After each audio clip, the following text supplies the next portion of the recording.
Alright guys, welcome to another episode of Clueless Drinker. Another one of those reviews where I've royally messed up the initial video.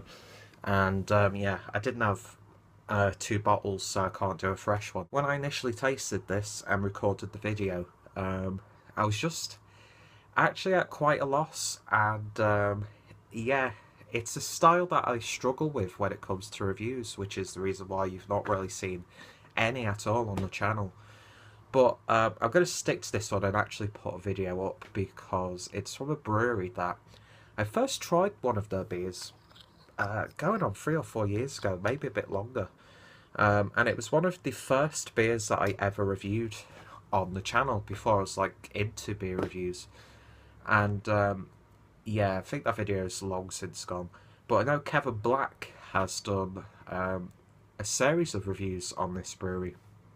And I think at this point, he's the only person on YouTube with reviews, and he's reviewed this one as well, so I'll put his link down below. Yeah, I struggled with this one initially, but I've been drinking it. I've still got a good amount to actually drink on camera, and I think I've almost figured it out.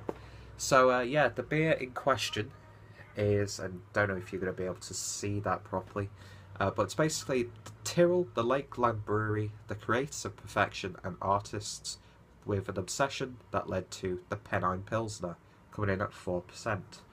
Now I'll quickly read you what it says on the back, if I could. Here we have perfection in a bottle, brewed with local Lakeland water, lager malt and British top cropping yeast, then flavoured with the best Czech Saaz hops and cold conditioned for that refreshingly crisp Pilsner taste. Not really seeing that at all, but the writing is actually etched onto the glass, it's printed onto the glass, and I love good typography. I love it when typography is used as the design, and you've got all different sorts of fonts and that sort of thing, so that really appeals to me. And it looked absolutely gorgeous in terms of a bottle when the beer was in there. Just a fantastic looking label indeed, and I really like that style where, you know, it's actually on the glass. But yeah, Pennine Pilsner, here's what it looks like in the glass itself. Very, very light, very pale, and quite cloudy as well in there. It was bottle conditioned, there was very active sediment in there. And it rarely comes out in the taste. Yeah, very cloudy, nice carbonation in there. Didn't really pour ahead at all in the initial pour, and then when I just poured the rest of the bottle in, it had like a very slight one finger white head, but it dissipated very, very quickly. And yeah, it almost reminds me of a wine, a white wine in the glass. Pilsners, I enjoy Pilsner every now and then, but when it comes to reviewing them, I don't know what to say about them. Because Pilsners and lagers and that sort of thing, they're all very familiar. You know, obviously you get some ones that are more flavoursome than others, more hoppy than others. Some of them have some very unique characteristics. But for the most part, a lot of the Pilsners that I've tried anyway,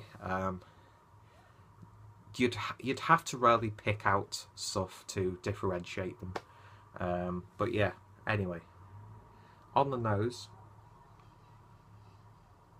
I'm getting like a biscuity smell in there, very faint.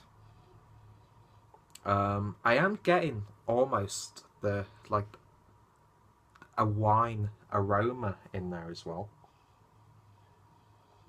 You can pick up the yeast. Citrus notes are in there as well. And that's really about it. It is very nicely balanced on the scent. It looks nice, it's a bit paler than usual. It smells nice. What's it taste like?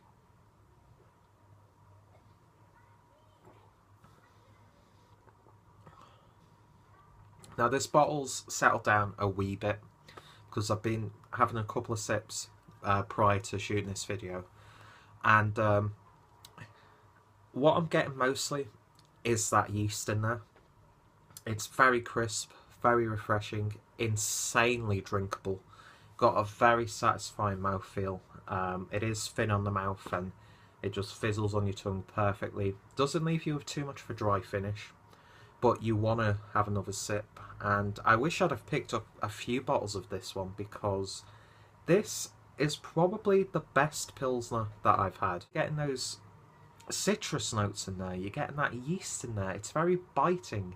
It's almost like drinking like a cloudy lemon drink. What you'd usually, have with a spiced rum or something like that. But yeah, it's got that bitter lemon fizziness in there. Not as fizzy, not as heavy as that, obviously. But yeah, yeast and the citrus notes are the predominant flavours there, and it does smell, it tastes so fresh, it tastes so crisp. All in all, it's a very nicely balanced beer, and if you like Pilsners, then I think a lot of you guys would absolutely love this one, because like I said, it's the best Pilsner that I've had in a long time. And yeah, I wasn't expecting too much from it because of the style. Pilsners are very rarely something special, but this one is, and yeah, got a lot going for it. So if you can find it, you should definitely give it a try, or get in touch with someone who could potentially, get you a bottle of this, because I'm not too sure what the distribution is, even in the UK, for a brewery like Tirril. You always find them in like post offices, off licenses, souvenir shops in and around the Lake District, but outside of that area, I'm not too sure what the situation's like.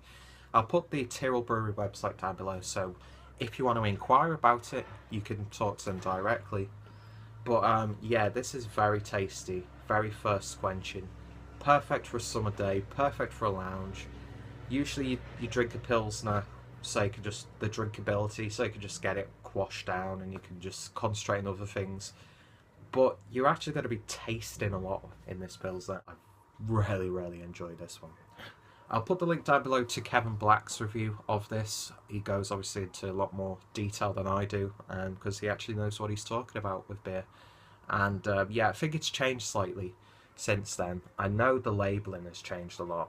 Really love the labelling. So presentation, sniff, flavour, feel, it's up there, and I'm going to give it a 9 out of 10.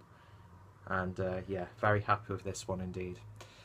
So guys, thank you very much for watching. Check out the Tirril Brewery website down below. Check out the Clueless drinking playlist. And until the next time, have a good one.